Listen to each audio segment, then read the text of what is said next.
ça me fait un peu bizarre d'avoir tout ça autour de la bouche, mais bon.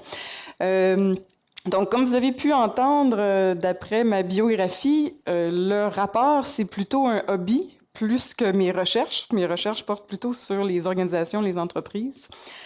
Donc, je suis une des membres fondatrices de la Global Young Academy qui a été fondée en 2010. On est un petit groupe de jeunes chercheurs, moi je vous dirais triés sur le volet parce qu'on les trie vraiment sur le volet. Et dans le cadre de mes fonctions dans la Global Young Academy, j'ai dû travailler à donner une voix aux jeunes scientifiques. Et une des premières étapes qu'on a mis en place, c'est de faire une enquête mondiale sur la perception des jeunes chercheurs quant à leur début de carrière. Donc, c'est ce que je vais vous présenter aujourd'hui, qui est publié dans un petit bouquin comme ça que vous pouvez télécharger dans le site de la Global Young Academy s'il y en a qui sont intéressés, puis qui veulent plus de tableaux, parce que je vais en présenter juste certains. Bon. Ça marche. Donc, juste très, très brièvement sur la motivation, la méthodologie, tout ça, puis votre compteur n'est pas parti, hein, donc c'est très bien ça. Donc, motivation, donc on dit souvent que les... Ah, j'aurais pas dû dire ça. Donc, les chercheurs, les plus jeunes, sont créatifs, sont enthousiastes, sont pleins d'énergie, sont moins sédentaires, sont prêts à se promener, ils sont mieux formés, donc ils constituent un bassin de talents très, très important. Quand on regarde toutes les études qui ont été faites dans le monde, on se rend compte qu'il y a un biais géographique très, très fort. Donc, on étudie en général l'Europe, l'Amérique du Nord. Donc, on sait très, très peu de choses sur l'Asie, l'Afrique, l'Amérique du Sud, etc. Donc, on s'est concentré sur ces régions-là en particulier. Donc, les objectifs, c'est vraiment de faire un portrait des perceptions des jeunes chercheurs, donc d'obtenir de l'information sur les régions sous-étudiées, de contribuer évidemment à la base de connaissances, qu'on emploie une postdoc, donc il faut qu'elle puisse publier. Hein. Donc, puis de donner une voix aux jeunes chercheurs. Donc, on a utilisé une approche mixte, donc des entrevues et un questionnaire. On a 650 réponses, ce qui n'est pas énorme pour une enquête mondiale. Si on voulait faire les choses vraiment très, très bien, ça nous prendrait 1000 répondants par pays. Bon, c'était une enquête vraiment précurseur pour pouvoir identifier quels sont les enjeux importants à examiner. Donc, on est en train de monter un Glossis Asie, un Glossis Afrique en ce moment avec différents partenaires. Donc, en Afrique, on a regardé surtout Nigeria, Afrique du Sud. En Asie, Japon, Sri Lanka, Thaïlande. En Europe, on a regardé surtout l'Allemagne parce que ma postdoc était localisée en Allemagne, donc on avait un biais de ce côté-là. En Afrique du Nord et Moyen-Orient, donc Égypte, Pakistan, Tunisie, Amérique, Brésil, Canada, États-Unis, on n'a pas tant de données que ça sur les Amériques, mais je vais les mentionner quand même. Donc, la description d'échantillons, nos jeunes chercheurs ont environ 33-34 ans. Ils ont fait leur PhD entre 2007-2013 pour la majorité. 42% sont mariés, 41% célibataires, 31% ont des enfants. Ça vous donne, bon, il y en a 31% des femmes qui ont fait des pauses de carrière, bon, probablement pour avoir les enfants. Les hommes sont plus en couple que les femmes dans notre échantillon. Il y a plus d'hommes qui sont parents que des femmes, donc ça soulève des questions intéressantes qu'on pourra discuter au cocktail. Bon, donc, une des choses qui est importante, c'est dans le milieu de la recherche, il faut se concentrer sur le pouvoir d'attraction de la recherche. Donc, ce que j'ai écouté aujourd'hui, le peu que j'en ai vu, c'est absolument fascinant, là. Même le téléphone n'était pas aussi important que ce qui était présenté, donc ça prouve. Donc, la recherche, en soi, ce que les chercheurs aiment, c'est la flexibilité de la chose. Donc, c'est un travail intellectuel qui est stimulant, ils ont une passion pour la recherche, puis c'est toujours la possibilité de continuer d'apprendre. Donc, c'est des éternels étudiants. Il y a aussi, on a noté, beaucoup de différences au niveau de la conciliation travail-famille dans différentes régions. C'est pas toutes les régions qui prennent ça en considération. La passion de la découverte, on va trouver ça beaucoup plus en Europe et dans les Amériques que dans certains autres pays. Peut-être parce qu'on est conditionné à ça, là. Bon, faut que tu aimes ça parce que c'est la passion, là, c'est ça que tu dis en premier, là, je sais pas. Donc, si on regarde le pouvoir d'attraction de la recherche en premier, la flexibilité de la carrière.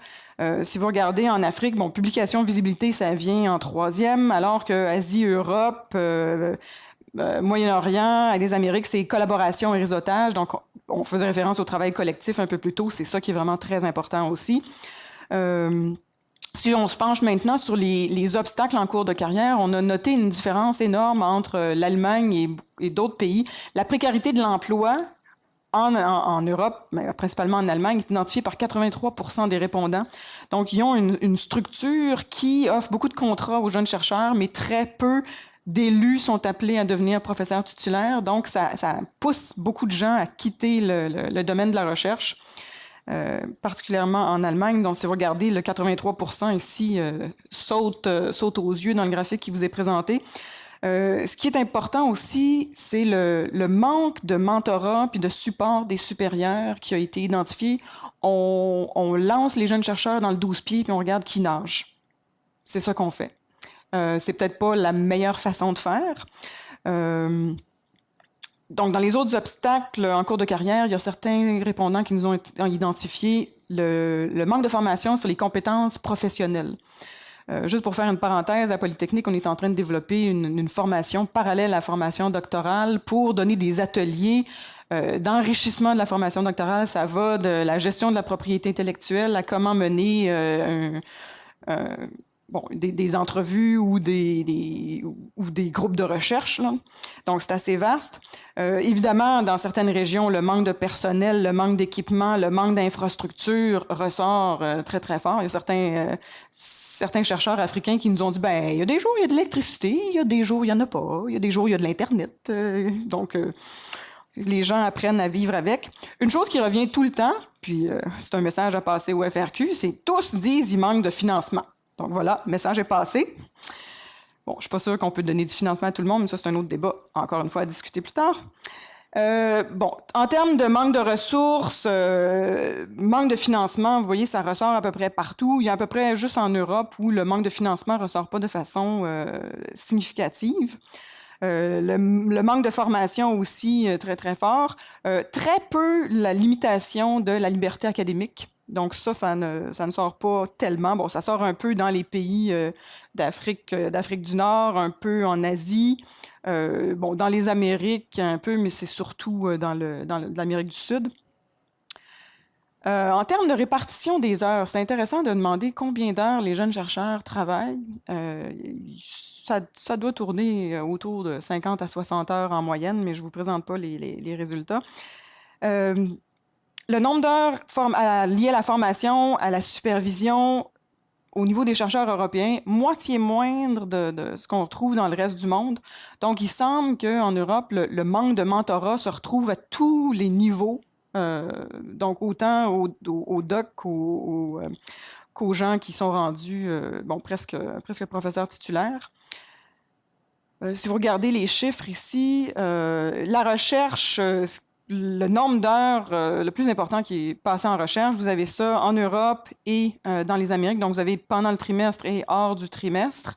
Donc, évidemment, hors du trimestre, les heures qu'on passe pas enseigner, on les passe tout de suite en recherche. Ça, c'est les chiffres les plus importants. Si vous regardez au niveau de l'enseignement, c'est surtout en Afrique que c'est très, très élevé. Supervision en Europe relativement faible, dans les Amériques relativement faible. Donc, il y a peut-être une part de travail à faire de ce côté-là, puisque le manque de supervision, de support des supérieurs immédiats a été identifié. Dans les opportunités de carrière, je ne vous surprendrai pas en disant que les hommes sont généralement plus confiants quant à leurs opportunités de carrière. Les femmes, on a tendance à douter un peu plus, là, mais il y a des experts du sujet dans le domaine. Donc, ce qui nous a été identifié, je vous ai mis une citation ici.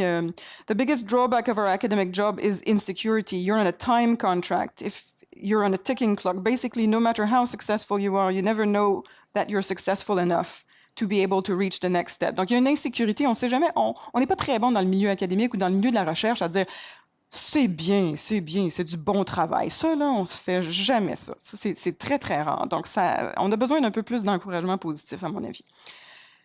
Bon, si vous regardez juste les graphes au niveau des opportunités de carrière, bon, ben, vous voyez le 35% dans le milieu, là, de trouver un poste permanent dans le milieu académique en Europe, c'est relativement faible. Devenir professeur titulaire, c'est aussi relativement faible. Mais les différences sont à peu près, bon, ce n'est pas les différences, mais les similarités sont très, très fortes au niveau de l'obtention de financement de recherche. Les opportunités de carrière, bon, ça, je vous en ai parlé un peu plus. Ouf, je vais passer là-dessus parce qu'il reste un peu moins de temps. Je vais aller tout de suite aux conclusions.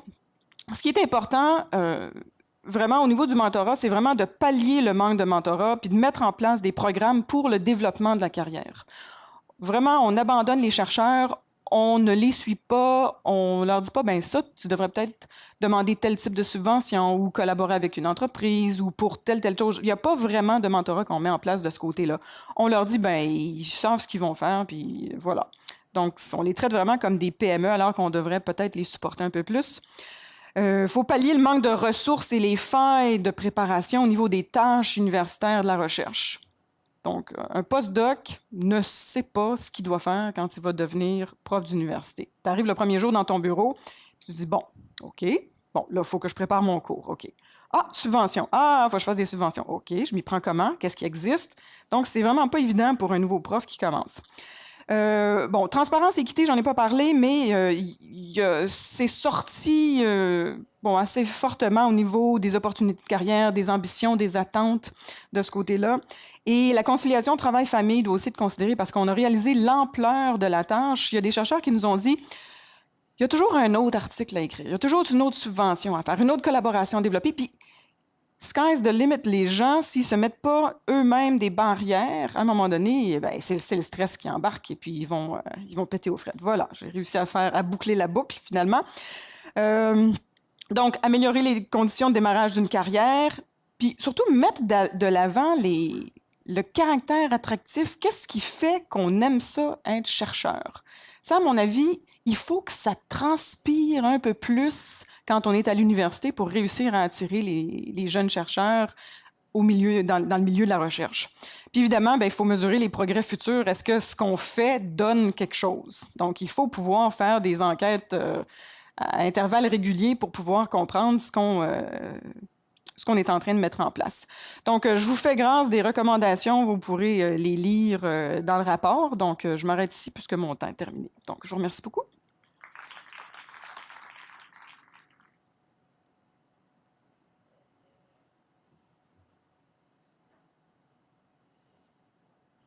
Alors, merci beaucoup, Madame Baudry. Alors, pour l'accompagner dans ce débat ou ce panel, j'ai 3 panélistes, étudiants, jeunes chercheurs. La première personne, Marisol Poirier, qui est à compléter un doctorat en sciences cliniques à la Faculté de médecine et des sciences de la santé à l'Institut interdisciplinaire d'innovation technologique de l'Université de Sherbrooke.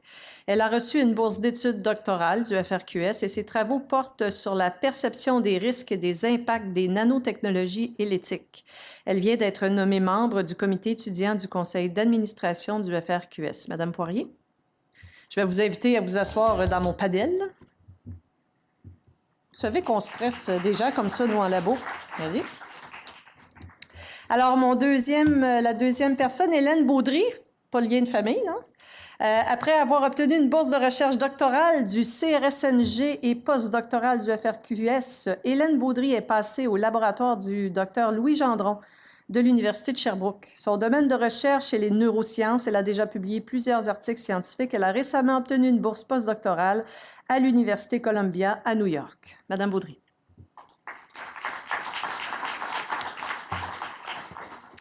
Et enfin, Louis Barrero est professeur adjoint au département de pédiatrie de l'Université de Montréal. Il a obtenu un doctorat en génétique humaine des populations de l'Université Paris 7 en 2008 et il a complété un stage postdoctoral en génomique fonctionnelle à l'Université de Chicago en 2011.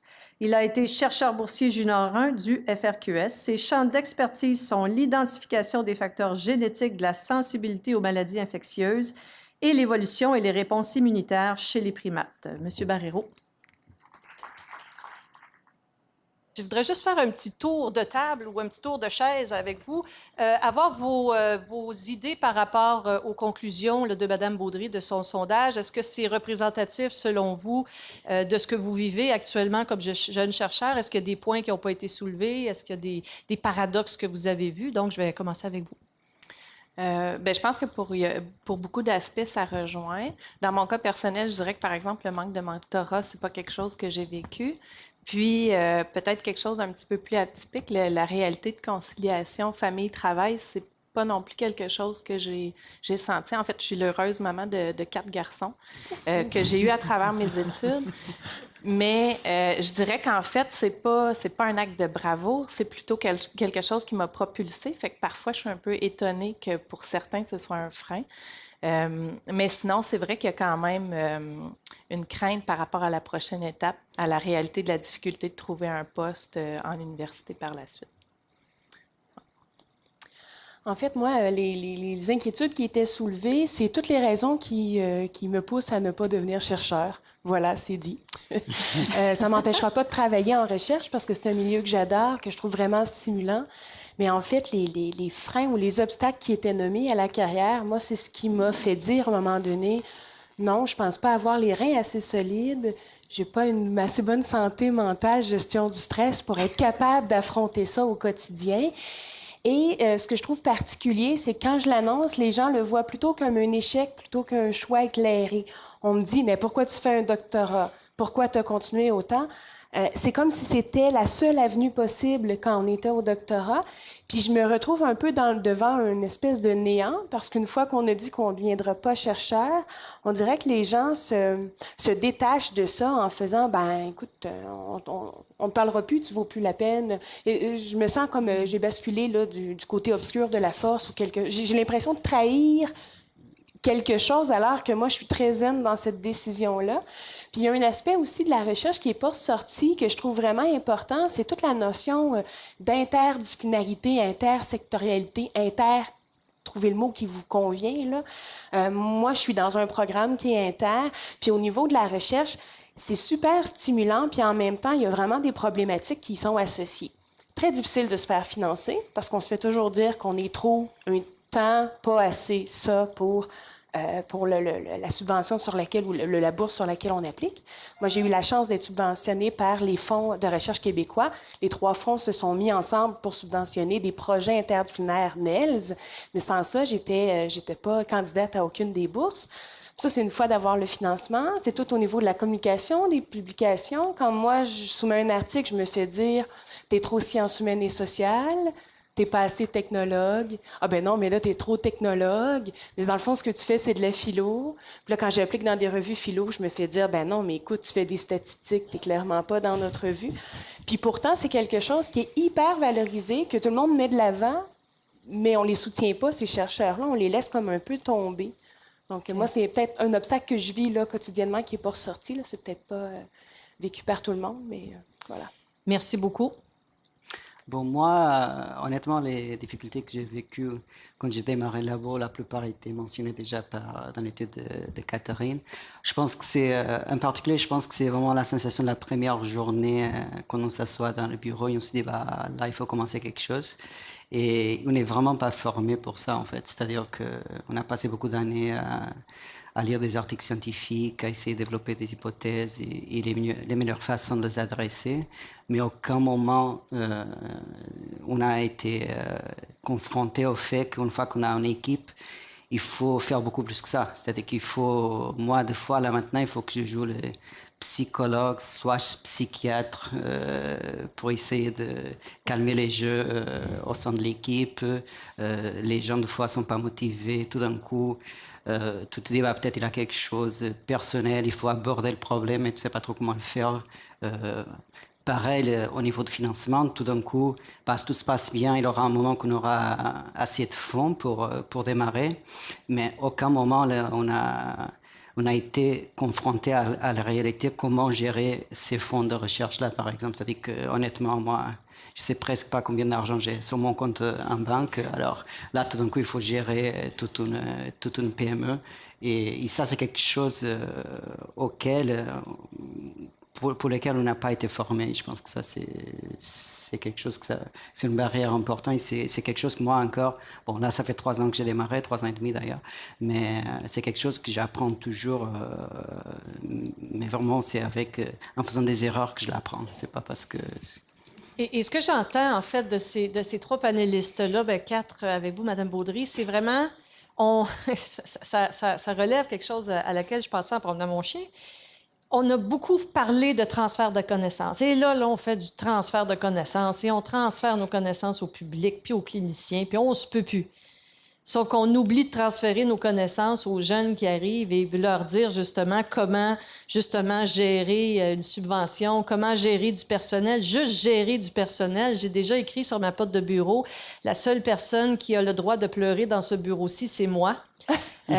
Donc, qu'est-ce qu'on fait avec quelqu'un qui est en détresse dans notre bureau, etc. Et je pense, si je reviens à vous, Mme Baudry, que j'ai vu dans votre étude, le mentorat est vraiment, vraiment quelque chose d'important, quelque chose qui est soulevé à travers le monde.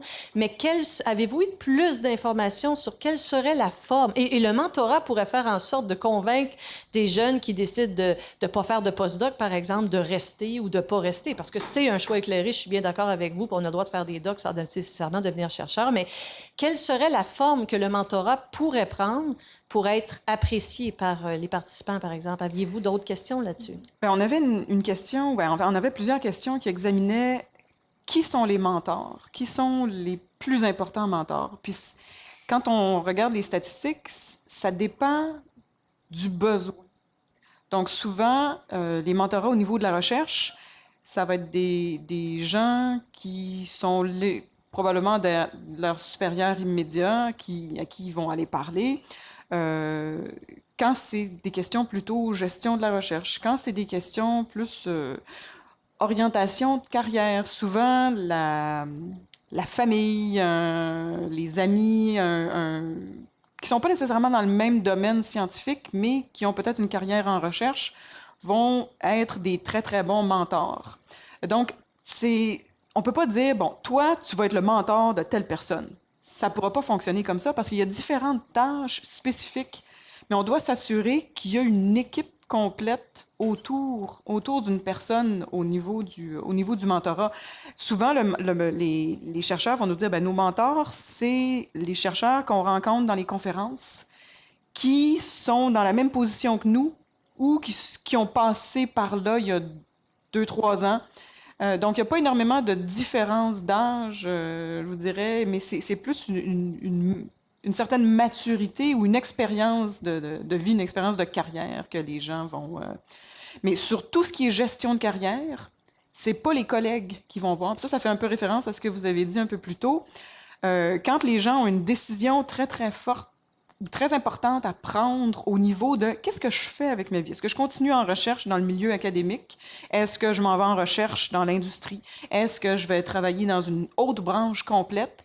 Là, à ce moment-là, le milieu académique est complètement out pour tout ce qui est décision de ce niveau-là. Puis, à mon avis, ça, c'est une lacune importante de l'université.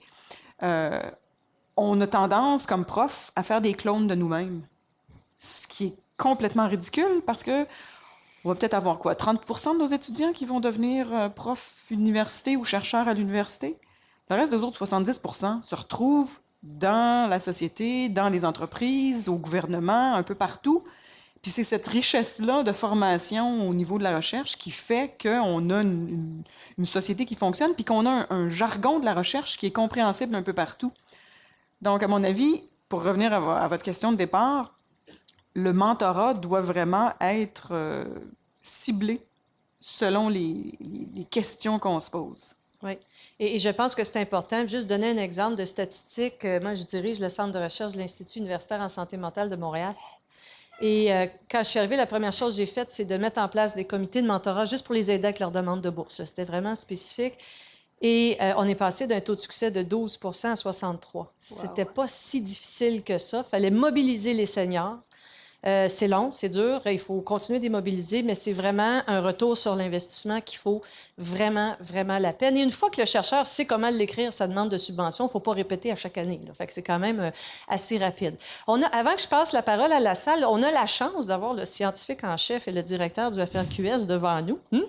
Et donc, si vous aviez un message à leur faire passer, chacun d'entre vous, par rapport à votre expérience personnelle à titre de jeune chercheur et à titre de la personne qui a fait cette étude, ça serait quoi? Plus jeune, hein? Mais ça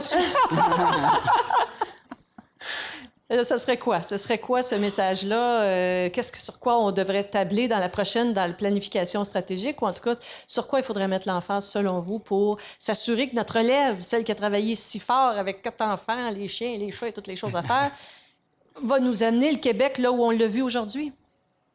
Qui veut commencer? Je vous regarde, vous. Allez-y. Bon, je peux commencer. Je pense que ma réponse va être peut-être un petit peu cliché, mais je pense que ça va être important de travailler avec des jeunes chercheurs pour essayer de clairement développer des fonds de fonctionnement spécifiquement dédiés à des jeunes chercheurs. Et la raison pour laquelle je pense que ça c'est important, c'est que de plus en plus, et on le sait tous, ça devient extrêmement difficile de trouver des fonds de fonctionnement pour le labo. C'est extrêmement compétitif. Le taux de réussite aujourd'hui, on dirait, c'est à 15% globalement, mais je pense que pour les jeunes chercheurs, c'est beaucoup nettement inférieur à ça parce que, bien évidemment, ce qui se passe, c'est que les gens qui ont des labos très établis vont avoir des projets qui sont soutenus par des résultats préliminaires beaucoup plus importants, etc. C'est-à-dire qu'ils sont beaucoup plus compétitifs par rapport à des jeunes chercheurs. Alors, les jeunes chercheurs se retrouvent vraiment dans une situation assez dangereuse, que c'est le fait que s'il n'arrive pas à avoir ces fonds de financement désirés pendant les 2-3 premières années de sa carrière, grosso modo, le labo il va fermer.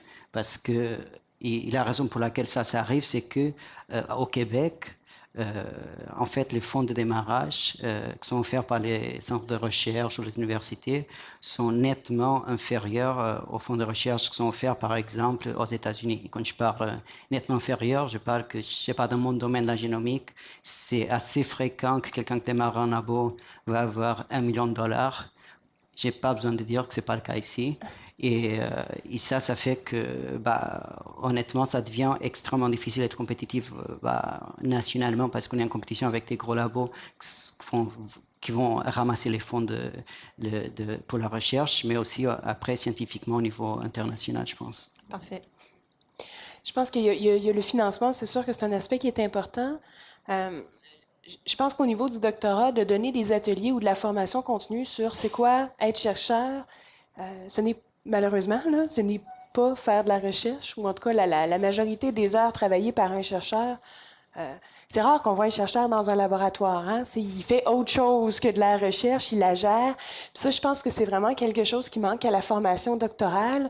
On a vraiment une formation qui est complète par rapport à notre sujet de recherche, la méthodologie, etc. Mais quand on arrive, par exemple, pour écrire une demande de subvention, écrire un article scientifique, ça va, on le fait pendant le doctorat. Mais il y a plein d'autres aspects, gestion du personnel, par exemple, propriété intellectuelle, c'est des trucs lesquels le chercheur est confronté au quotidien. Puis pourtant, ça nous arrive un peu comme on fonce un mur parce qu'on n'a jamais vu ça. Donc ça, je pense que c'est vraiment quelque chose qui est important d'intégrer dans le cursus et non pas de penser que ça va se faire là, comme par magie ou la première année qu'il va avoir une carrière, ça va s'apprendre. Oui, ça s'apprend, mais je pense que c'est comme rendu trop tard. Il y a trop de retard qui est pris dans ces années-là. Puis on ne peut pas se permettre ça en recherche. Là. Et si je peux me permettre juste faire un demi-kilomètre là-dessus, je donne un cours à l'université au bac. J'ai 150 étudiants dans mon cours et à chaque année, je fais croire au département que je veux faire un cours de révision, mais c'est pas vrai. Puis là, je ne veux pas que Franco, tu dises ça, je suis dans ton département. Et je veux juste une salle pour parler aux étudiants de comment on peut faire une maîtrise, un doctorat, comment on se trouve un superviseur, qu'est-ce qu'il faut faire pour le faire. Parce que moi, je ne le savais pas. Et il y avait quelqu'un qui me l'avait dit.